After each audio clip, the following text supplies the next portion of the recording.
Your book, Adaptable, begins like a good murder mystery with a dead body.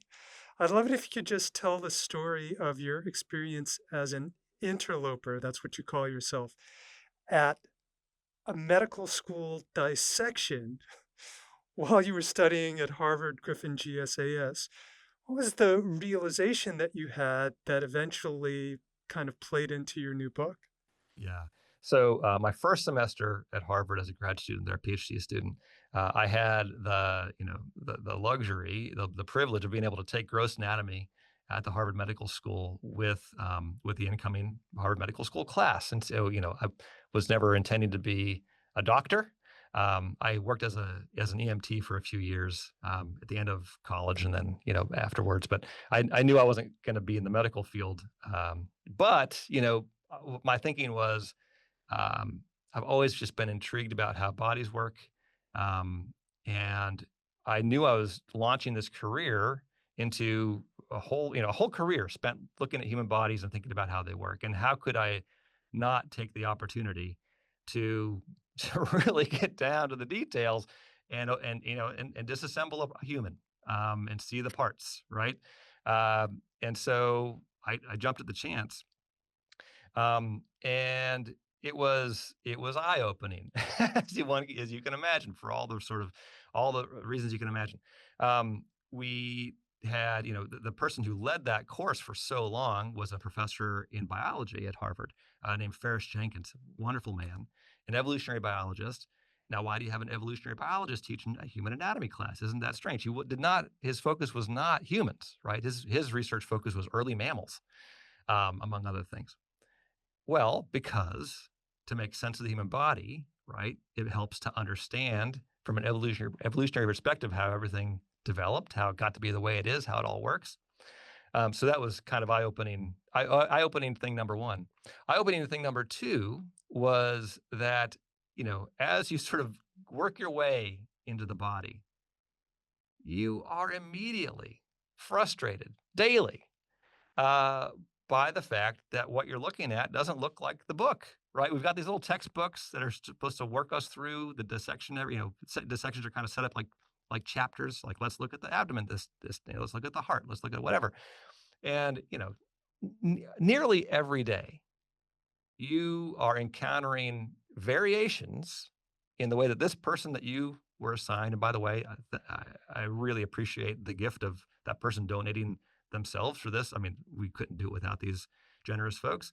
Um, but as soon as you get under the skin, it doesn't look like the book. Sometimes it does, sure, but often you find these structures that are different, and that is why you do it in this world of CGI and all these different great computer modeling visualization software.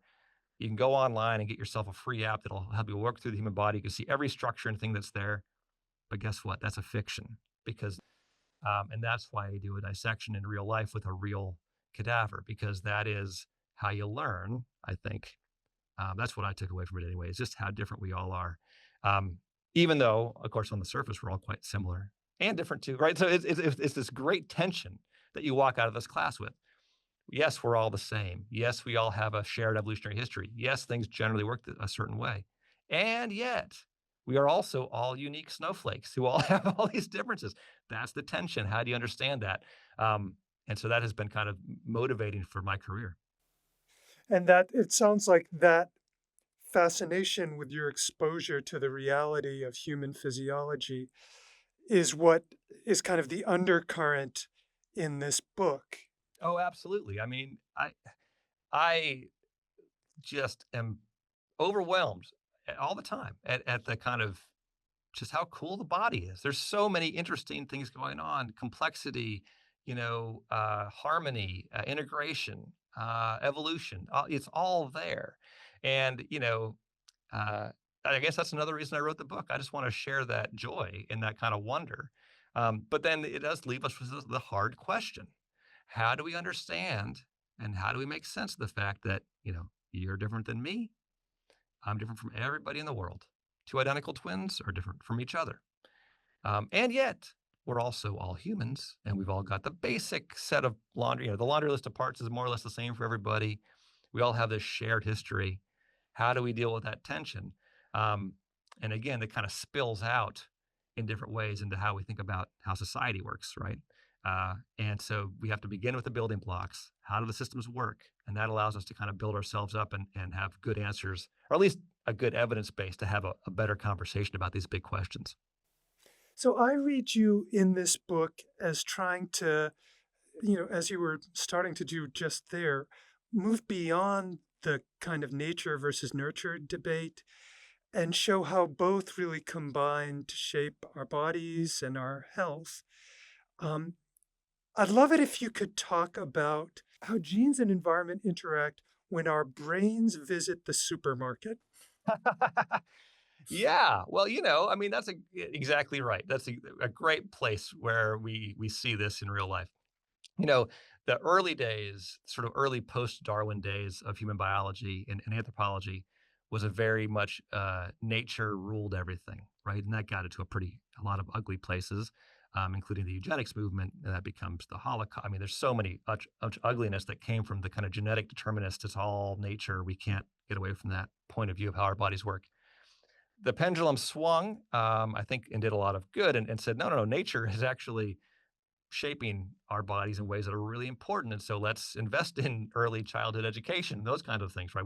Let's understand that what we think are deep, immutable biological differences are actually usually cultural, environmental differences. I would say we're now in a third moment, a third part of how we understand the body, and let's call it a personalized way. So if we go from nature to nurture to, okay, unique. How does my individual body work? And it's because we have this retail genetics available to us, right? You can get your 23 and me, or well, you can't anymore actually because they just went out of business, but you can get your retail genetics looked at. There's no better way than, no better time to measure all your environmental influences than all the wearables we have, right? And people are beginning to say, okay, it's nature and nurture together. How does that work for me? Um, and and we can experience it like you say. We go to the supermarket, right? Our brains are built to love salts and sweet and fat. We don't have to be taught that. Now, some of us, depending on the genes we're dealt, right? What gene variants did you happen to get from mom and dad? Are lit up a little bit more or light up a little bit less depending on how we get those nutrients, right? We also have different nurtures, different environments, right? So the way you grew up, was there a lot of Coca-Cola in your house growing up? There wasn't mine. Was there a lot of Pepsi. You're a Pepsi family? No Coke, Pepsi. Cheeseburger, cheeseburger. So, how did you grow up? What tastes good to you? What were you told tastes good? Um, and you look at a package and in moments that you can't even really conceptualize or experience consciously, there is a wash of response, right? The stimulus and response of your brain. And the question is, do you put the package in the basket or not? Right? Do you put it in your cart and go check it out, or do you say not today? And I'm going to go get something else.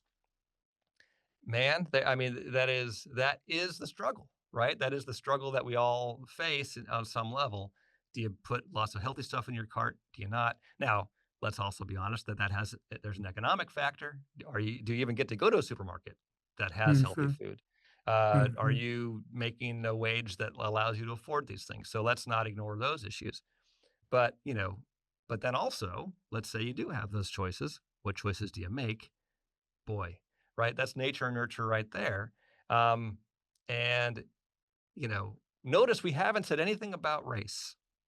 We haven't said Mhm, anything about ancestry, right? Because uh, that set of gene variants has nothing to do with the color of your skin.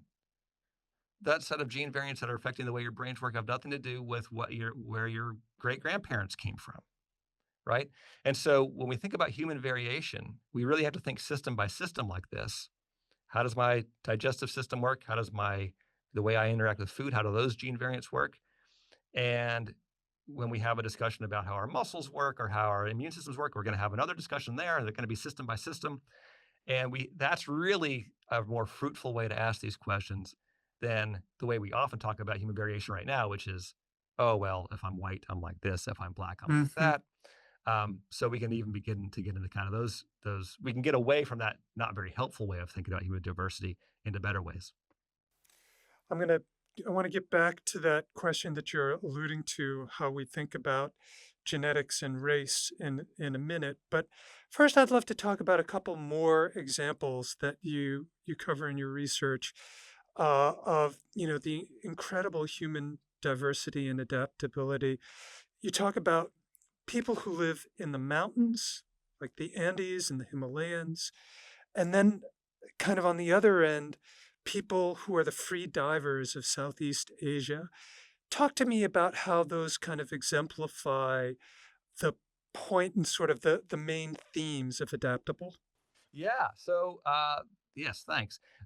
So one of the questions that comes up again and again in the book is why, if we look across the room or we look across the globe, do we see differences in how people look and how their bodies work?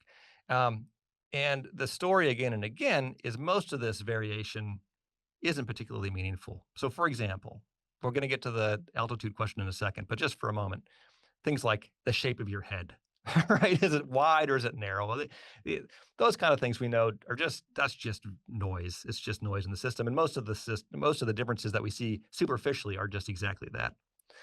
And so, the just so stories we tell about why people are different, usually there's not a whole lot there. Now, interestingly enough, when we have populations move to a new area and experience really strong selection pressures. So the environment's really pushing around who survives the best and who has the most kids, because that's what evolution really cares about. And there's some gene variants that really are helpful in that environment and some that aren't as helpful. Okay, now we have the potential to see what I'll call local adaptations, right? So, and those to really work for that to really happen, you have to have an environmental pressure that's long lasting, many generations, stable and local, and that's rarely the case, but sometimes it happens.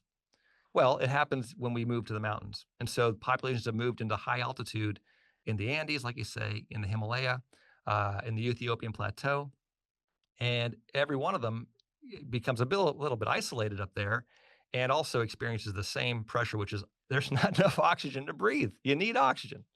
So how do you deal with that? Well, these are independent sort of forays. And so evolution, it's a kind of a random process. Evolution has generated different solutions.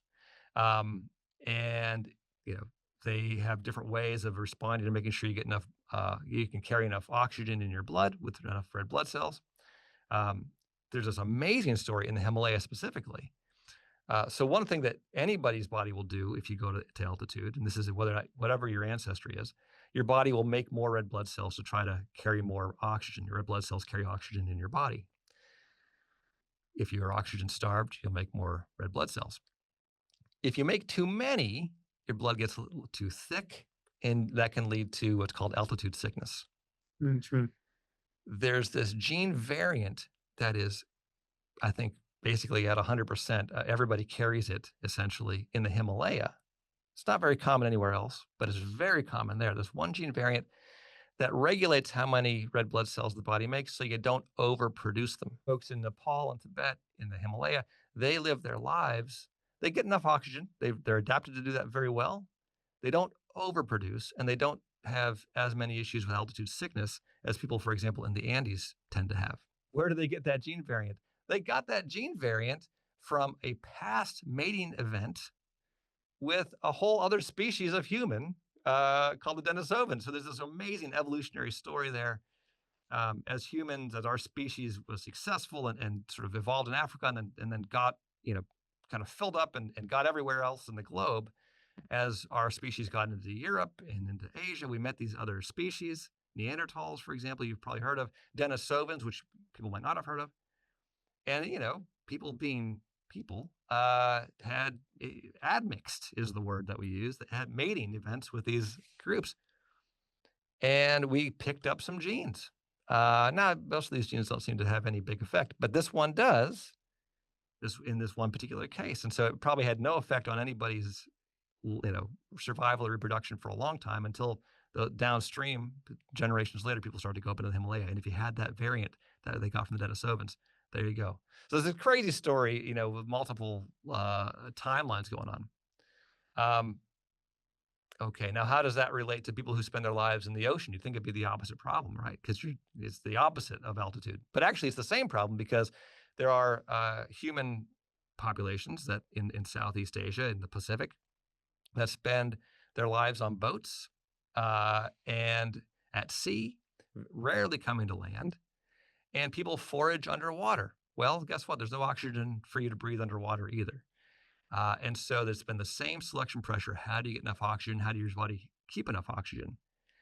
And that's another very interesting story. So in this one population called the Sama, we see a gene variant that increases the size of the spleen being very common there. Why was that gene variant favored? Well, because your spleen is a sort of reserve tank of red blood cells. So we all use it that way, but we haven't all been through the selective pressure of getting a bigger one, a slightly bigger one to have a bigger reserve. So, yeah, wonderful story of dealing with oxygen levels across different populations there. To get back to something that you had started to talk about before, humans historically have often conflated cultural constructs, particularly around race, ethnicity, gender, with biological differences.